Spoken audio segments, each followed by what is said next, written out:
Is it a self-fulfilling exercise? Yes, it is. Absolutely. You feel an enormous, exuberant sense of physical satisfaction and joy doing it. But as you get, challenge your ability and you get to the as extreme as possible. I tried almost, at least to myself, art to me is extreme sport. Practice art is an extreme sport. It's like, climbing solo Mount Everest, without Sherpas. But the next thing is the challenge of purpose. Why? Okay, I can do it. Why should you be able to do that? So the meaning of our time throws at us a most incredible thing, which is the challenge of purpose.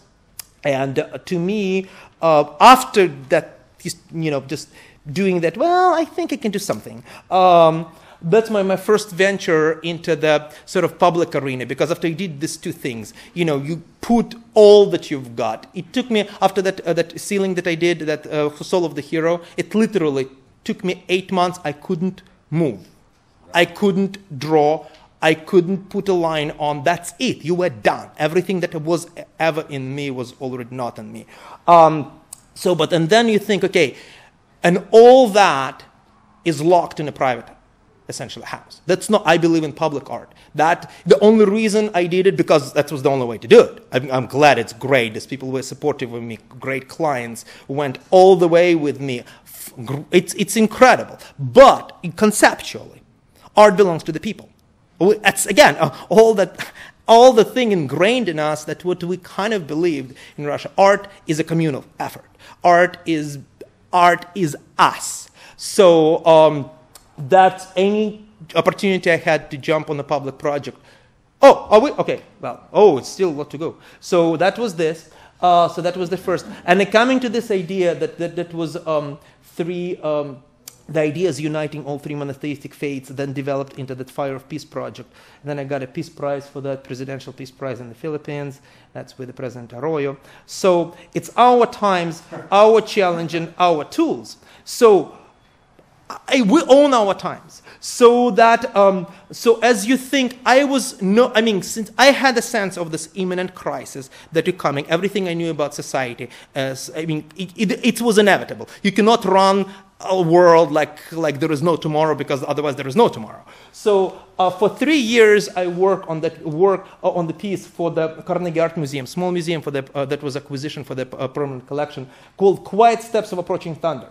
I finished it on 28. I was unveiling that piece in December of 28, in the middle of that. That was sensational. So that I was talking about, that was the whole thing, and the idea of this piece was 10 years prior. So that was a premonition of this upcoming crisis that was over there, and then, of course, crisis that came. Social crisis as ultimate artistic challenge. How great challenge of our times can translate into a challenge of great art? How do we get that thing that's happening with us collectively and boil it into the work? So crisis, dead end of fake. That's what it is to me. It's the reigning cult of greed, the corruption of power, the crisis of mass consumerism. All of that is essentially dead end of greed, of dead end of fake. The world of fake no more. It's going down great. Love it. So art is the weapon of last resort in altering cultural priority for society. That's my sense. Because we cannot run on that steam that was set for us. Just buy your way out of any problem. Just mortgage your house and then 10 again. And we'll mortgage it for you another 150 times. So fake prosperity, it cannot work. So the art today can serve the purpose of, but how? And then you ask yourself how. Real people, in my view, real people of real world infuse art with life, with that sense of true life, with this life outside of fake. So I went to Mexico to this, and I found this incredible guide, So I did this painting, Daughter of a Shoeshiner, based on complete life studies right there. And I painted Jay. Incredible. It's an ability of a common man right there on that spot. So I painted him, Jay of San Miguel, in that royal posture, sort of thinking of Velasquez Philip. That is the true noble of our day, not the goddamn bankers and all their Brioni suits and all this bullshit. Imam Ashraf, great, truly, my neighbor next to my studio, that truly interfaith imam. No jokes, truly. He hangs out with rabbis, hangs out with ministers, no problem. He's not on the lam, he's not paid by Saudis, a just normal member of the community. Now, if we were to support this kind of imams and not the guys who utilizing 10 billion annually from Saudi Arabia, from foreign entity. Now, these are people, these are our neighbors. This is my friend Imam Ashraf. I painted him royal scale because that's a true hero of society, I believe. Now, that's painting my friend Imam. Yeah. Wow. Live. 3 sessions, 3 live sessions. Now back to, which is so great, there is nothing that can boil the experience. Now here you go, painting live. That's exactly what any artist who does real life will share it with you. It's sharing the experience. And this is the source of realness. The source of realness of the painting. When people say, oh, it's so real, it's almost like the photograph. You laugh. Because photograph is not real.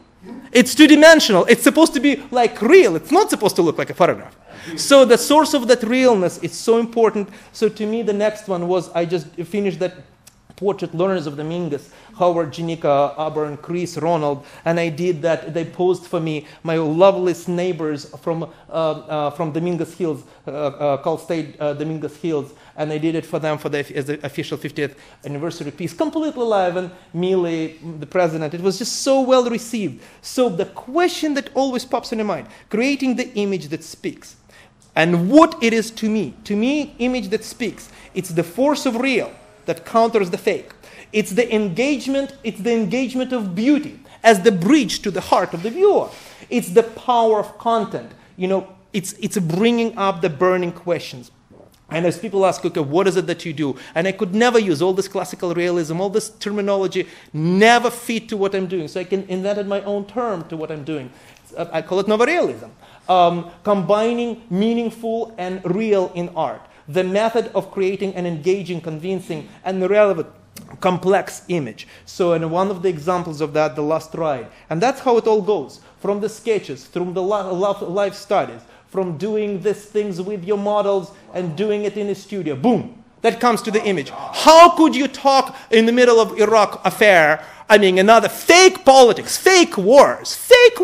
It's a fake world leads to serious consequences. We're in the fake banking, so how do you talk with dignity about our losses? How do you talk because the guys are beyond blame? The guys lay all they've got. So how do you talk with that? And talking about casualties was pretty much impossible, right? So I did this. There was this big, festival, a ring festival in town based on the ring production. So I did Valkyrie. This is my Valkyrie. This is the Valkyrie, but as a dream of a dying 18-year-old.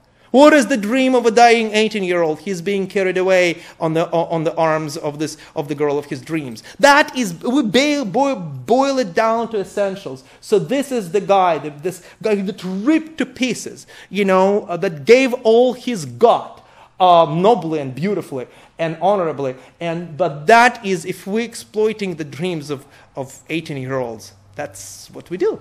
We have to recognize it. And that was so funny because my next door neighbor is a beautiful preacher from this great South Central church. Big, huge guy. He's the one, actually the amazing guy, he's the one who pulled the guy that in the middle of the riots and then, started his ministry. So when I did this painting, he came in, he saw, you know what? This painting should be, whenever they walk to vote next time, they should see it. So, and that's what I felt. So when that was hanging in the LA Cathedral, I thought it was very special. So I call those types of works painted songs. It's painted song. It's painting song, and the realness of the characters emphasizes the metaphoric context of the work. So this is my next Madonna of the Storm that I just did. All this thing, believe it or not, completely live. This is the person, and it was a commission, believe it or not. So when people are backing you up on things like that, you cry, they're becoming your closest friends because they're backing you up on your task. So completely live to get that again, that unfakeable realness. So that is, and I did it right. I conceptualized it as a storm. I conceptualized it as a Madonna of the Storm that was done in San Juan in Puerto Rico. I conceptualized it as a Madonna of the Storm. Oh my God, there is a storm. I came there. And as I was painting, 3 days into painting, storm came. And it was not a storm, it was a hurricane. I was finishing this painting on the approach of the Hurricane Earl, which was sensational. So the great art is a great challenge. So which means, just follow this kind of twist of logic, which it's kind of seems simple and silly, but it's actually not. As great art is a great challenge, the times of great challenge are the times for great art. It comes hand in hand. So next big challenge for me is this independent multi-figure painting. And I had this concept of rising for a long time. It's 100 by 80. And as I laid out this conceptual thing, I realized that there's something not enough. I need to study more that value range, that mid-tonal value range of that complete exact that makes it. So I went seemingly I love figure, I love nudes. But all that, essentially, that whole series of works was done to apply this newfound capability to main task at hand. So that was the studies. Then after those group of works, I did these groups of works for that composition, and that transferring them all live, and then transferring them to that main cartoon. This is a cartoon, and then this couple of other good models of mine, and there's all this setups of the News of the World, Coke. I was right. I just did our complete collapse of independent journalism, intertextualization. So that was the rising. So this is the product of this summer.